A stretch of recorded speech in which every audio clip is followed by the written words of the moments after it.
Perkenalkan, nama saya Gilar Gunar Zikri, saya dari Bogor, kelas 1C.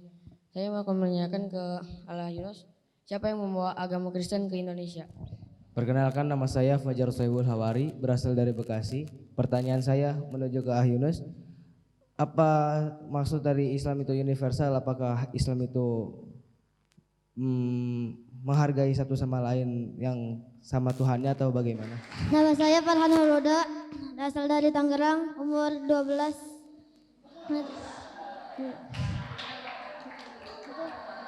Ada Ala Yunus. Apa perbedaan dari Islam dan Kristen itu?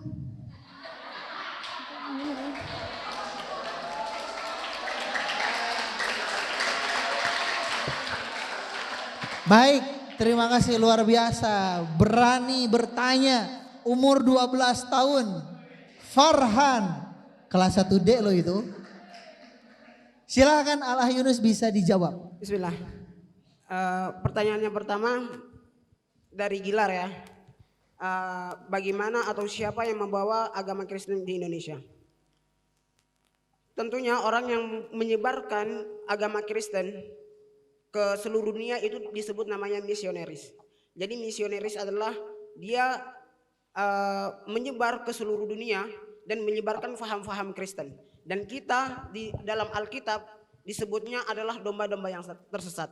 Nah, kita adalah domba-domba yang tersesat dan tugas misionaris adalah untuk meluruskan domba-domba yang tersesat itu. Dan yang pertama kali membawa itu adalah orang-orang Belanda. Orang-orang yang Belanda datang ke Indonesia tujuannya adalah untuk mengambil rempah-rempah di Indonesia. Karena kita tahu sendiri negara Belanda adalah negara yang dingin toh. Nah, datang ke Indonesia untuk mengambil rempah-rempah untuk menghangatkan badan mereka. Dan mereka datang ke Indonesia dengan tujuan 3G, yaitu glory, gospel, dan gold. Dia datang ke Indonesia dan menyebarkan faham-faham Kristen di Indonesia. Dan mereka mempunyai pusat, yaitu di Vatikan. Dan di Vatikan itu membiayakan semua dana-dananya ke seluruh jaringan Kristen di seluruh dunia. Mungkin sekian. Pertanyaan kedua adalah dari Fajar, yaitu bagaimana Islam menghargai perbedaan Tuhan gitu. Nah, Islam menghargai perbedaan Tuhan sebagaimana firman Allah dalam Quran surah Al-Kafirun, lam yalid wa lam yulad wa lam yakul lahu kufuwan ahad. Agamamu, agamamu, agamamu, agamaku, agamaku. Jadi ibaratnya seperti ini teman-teman. Ketika agama Islam dan agama Kristen, mereka berdua berdampingan dan agama Kristen meminum teh, agama Islam meminum kopi. Mereka berdamaian, tetapi mereka tidak mencampurkan kopi itu ke dalam teh. Juga sebaliknya, mereka tidak Islam tidak mencampurkan kopinya ke dalam tehnya Kristen dan Kristen juga tidak mencampurkan tehnya ke dalam Islam.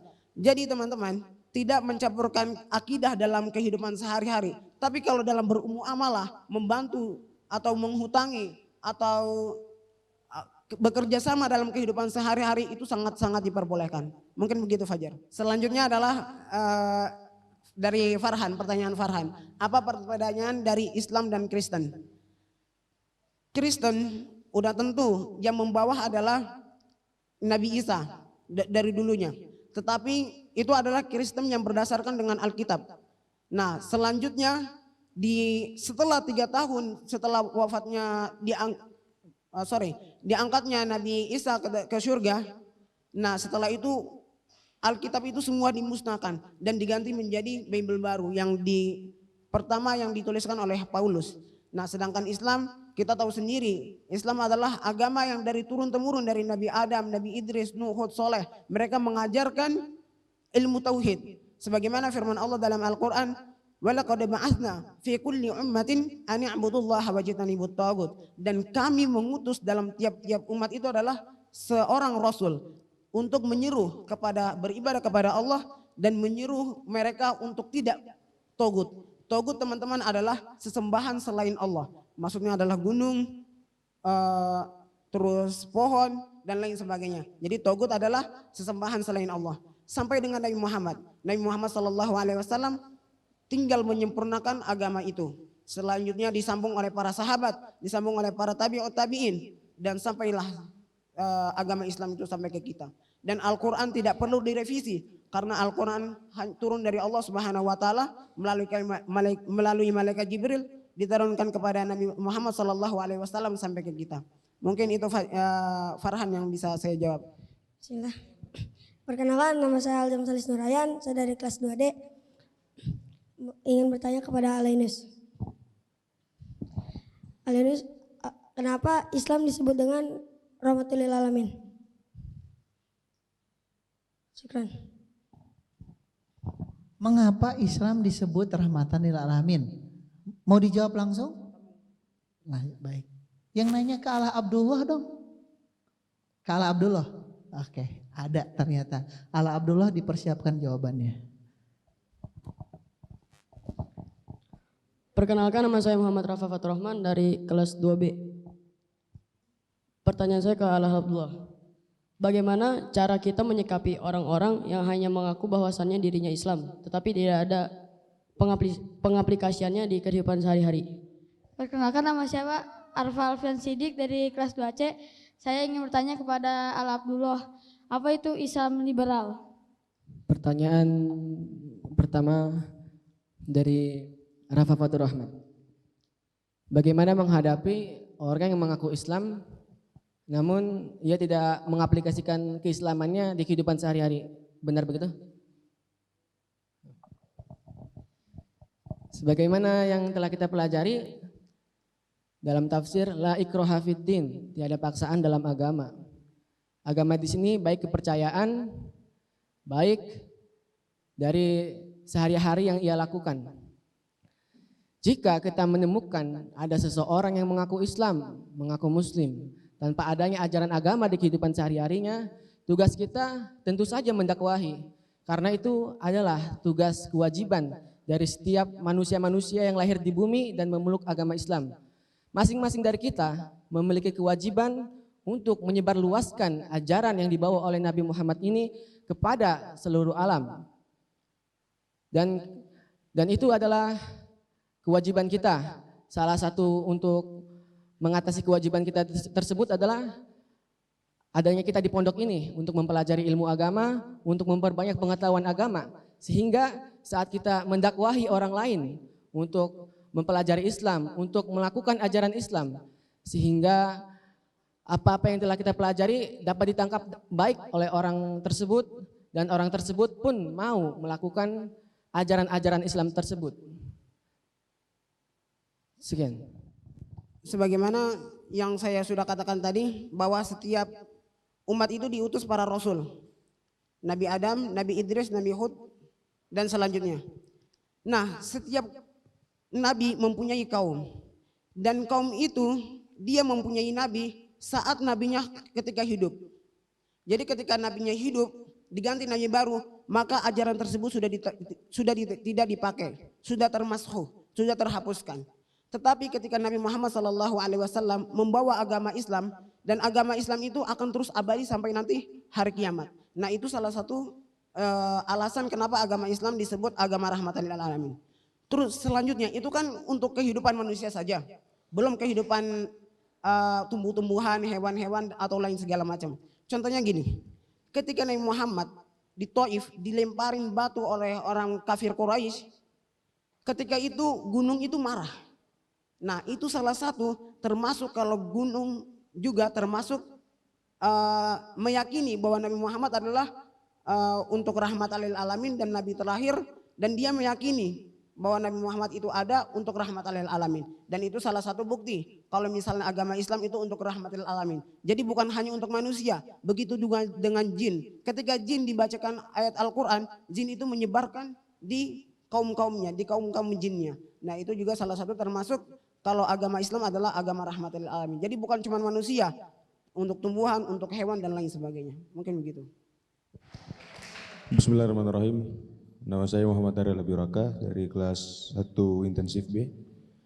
Pertanyaan saya akan saya lemparkan kepada Ala Yunus, ialah tentang kenapa dan bagaimana sejarahnya perselisihan Katolik dan Protestan. Sekian, terima kasih. Bismillah. Ini soal yang dari Raka ya. Ini walaupun saya tidak terlalu paham soal tentang ini, tapi saya pernah mendengar beberapa cerita dari paman saya.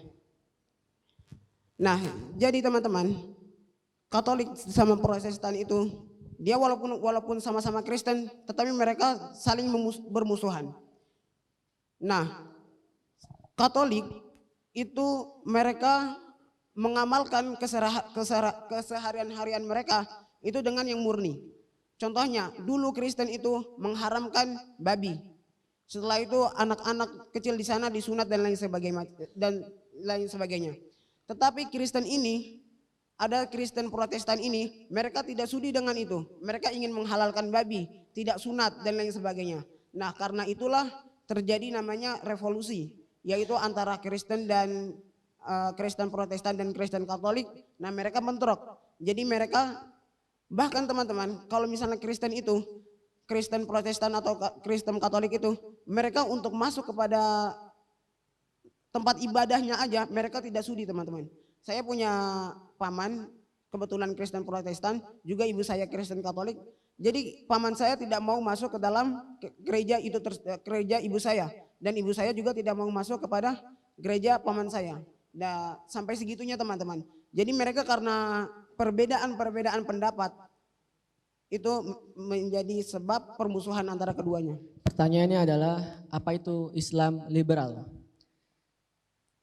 Kalau kita berkenalan dengan kata liberal, itu asal katanya ada liber, yakni kebebasan. Jadi Islam liberal adalah Islam yang menginginkan kebebasan.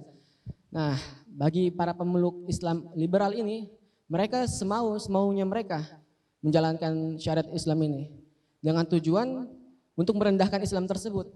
Mereka mengaku Islam, mereka mengaku Tuhan itu Allah, Nabi-Nya Muhammad, tapi ajaran-ajaran Islam dengan bebasnya dia terjemahkan dengan bahasa otak mereka sendiri, tidak dengan ilmu yang valid.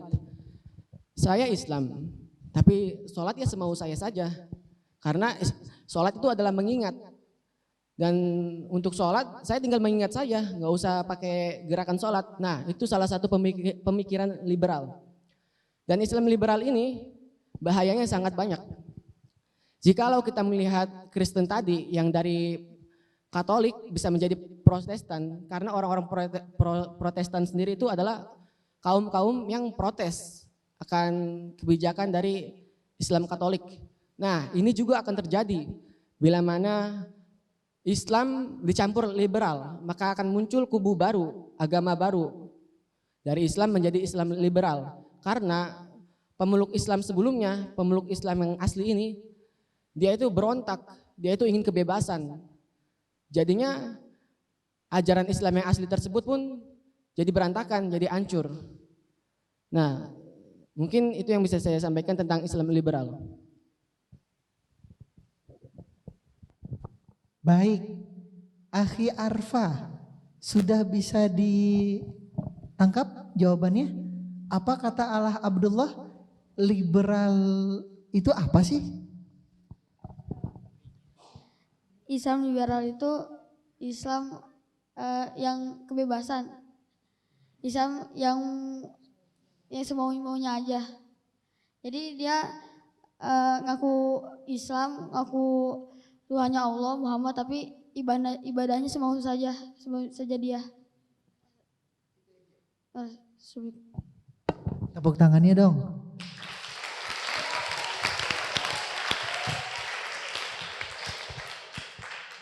Baik, kita lanjutkan pemaparannya. Silahkan dipersiapkan pertanyaannya. 5 menit buat Allah Abdullah, silahkan. Bagian pemaparan yang belum Allah Abdullah paparkan, silahkan disampaikan.